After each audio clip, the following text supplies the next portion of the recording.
In the film room this week, we're going to try to break down the pick and roll, one of our best and the play that we most often go to. We'll also try to tell you the philosophy behind it and why we think it's highly successful and hard to guard. We have 4 examples. The first example, I think, is a game at Charlotte that we won on the road. We have Raymond Felton. Go ahead and roll the mic. We have Raymond Felton coming down. Now, our stop right now, our alignment most of the time, and that's why I like to have the 4 player. In this case, it's Wilson Chandler.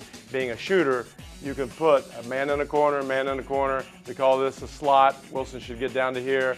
And then we have the pick and roll, not quite in the middle. We call it angle, and we set it off to the side. And the object is for Raymond to come over the pick, and when he comes over it, he has to choose. Pass to Stoudemire for a dunk, a little runner or layup or jump shot for Raymond, or find one of our shooters open for an easy shot. And no matter what the defense does, we should be good enough to get this every time. So here we go. Here's Raymond. Stop. Before I've talked about keys. Amare hitting the bottom of the pick, making this player go over top the pick is a key. Raymond's trying to set him up right now. Go ahead. Gets him. Now Raymond has to make a decision. Once he drives to the defender, he has a pocket pass to Amare, maybe over the top. If this guy bites, he has the back to Gallinari. Or, as you see these guys that go in, he'll have passes on the side. Or he can take the shot himself and see what he does. Now, freeze it. He took a pretty hard shot. That's not the greatest shot in the world. But if you're confident and you think you can make that, fine, shoot it. But as you see, a good play will be open, open, open, and open.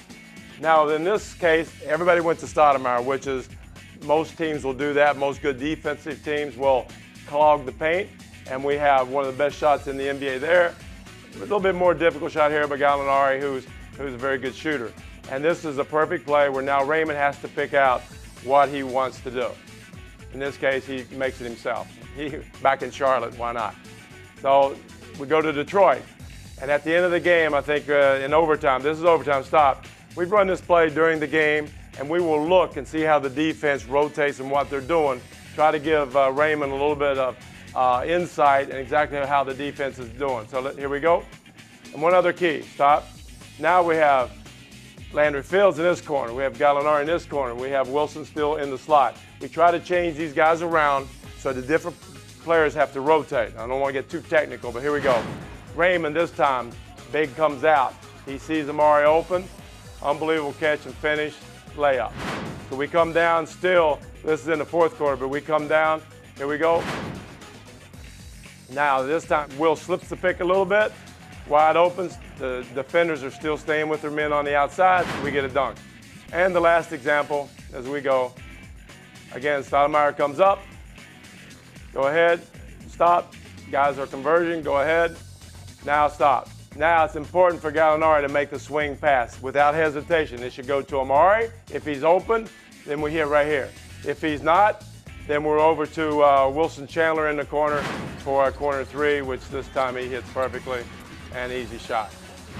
But that's more or less what we try to do with the pick and roll. Give Raymond a lot of options. He has to pick it out, and then we try to help him by giving him insight on the defense.